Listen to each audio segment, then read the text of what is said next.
The big news was the Giants trading up with the Texans to get to number 25 to take Jaxson Dart. Now, Chris and I worked together last night, so we know how we feel about it.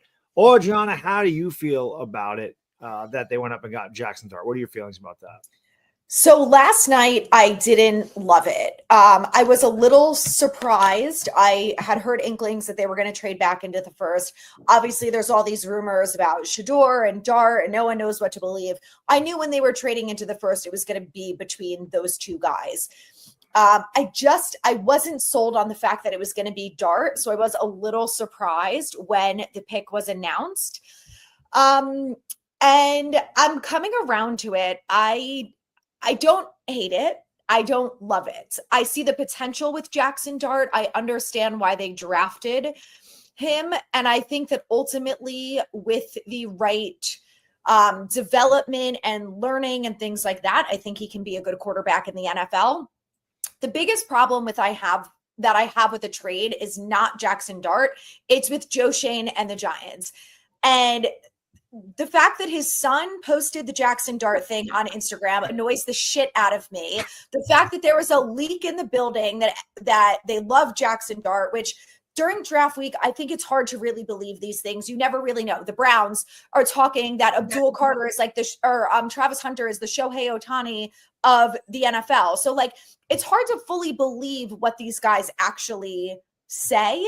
So I'm like, Joe Schoen, you got to get people to reel it in, especially your goddamn son. Like, can we not with this? I have a huge problem with that. And then my thing is more like, ultimately, if it works out for Jaxson Dart, it doesn't matter that we gave up the draft picks. Exactly. But the way that I was looking at this draft, which I know we've all talked about, and I think we all kind of have like different, but understand how we feel about the quarterback situation. Outside of Cam Ward, I would have never taken a quarterback in the first round of this draft. I was fine with punting the quarterback, or maybe you get Will Howard in round 4, Jalen Milroe at the end of round 3, and then you get a quarterback next year. I was fine with that. So I just didn't feel like it was worth giving up the picks for Jaxson Dart. And, hopefully I'm wrong about that and he's amazing here. But I just feel like what I really wanted them to do in my perfect draft for the Giants was Abdul Carter, offensive lineman at 34, defensive tackle at 65, and then you've got the rest of the draft to go best player available, to go 99. Maybe you get Cam Scatabo, maybe you get Savion Williams, maybe you bring in a skill player there and you bring in more depth in the 7th round picks. So I just kind of felt like that was a better strategy going into it, not just because it was my idea, but like based on the team and the way that it's shaping together, I still feel like they needed to focus on offensive and defensive linemen. And I think at 65, there's going to be an option there for a good offensive lineman. But I just, I'm not sold that it was the best idea. But like I said, I hope that he proves me wrong. I see the potential. I watched the John Gruden interview, which I will say, if you guys haven't watched that yet and you feel like I do about it, it made me feel better. He knows that he has things to work on. I came out of that being like, the Giants should hire John Gruden. Like, yeah, I agree. He was so tough on him, and it was so like the way that he was just rattling things off. And I felt like Jaxson was able to keep up quite well, which I loved. So I felt better after that. I still just, time will tell. We'll see if it ends up working well. But, I was like, if they're going to go quarterback, I preferred Sanders, because I just feel like Sanders and Neighbors would have been such an electric way to change up this offense. And I'm just not sold on Dart yet. I'm just not. But I did watch that. I watched that this morning at work, and I thought it was funny. What are you doing there? Get fucking down.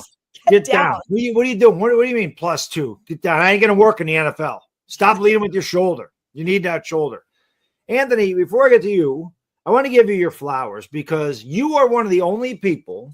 This is 2 or 3 weeks ago, before all the Jaxson Dart stuff came out and everything, said Shedeur Sanders may fall to the 2nd round. I don't know that anybody else that I read or saw or heard had that. You nailed that. I couldn't believe it, but he really did, because I would think that a team like Cleveland, why wouldn't they just go up to 31? Kansas City traded their pick. You'd think maybe they start with Shedeur Sanders tonight. Why wouldn't you just go up to 31 and get the 5th-year option? Who knows? But you nailed that. So I wanted to give you your flowers on that, because this was a pretty damn good call. What did you think about the Jaxson Dart move? Well, I'll accept the flowers, but I don't really want to take them because I'm not happy that Shedeur Sanders ended up falling out of the first round. Like, I saw this coming. I thought, he was going to be this year's Will Levis, so to speak, which I think is the comparison that I made on the show. But I still think he should have went in the first round.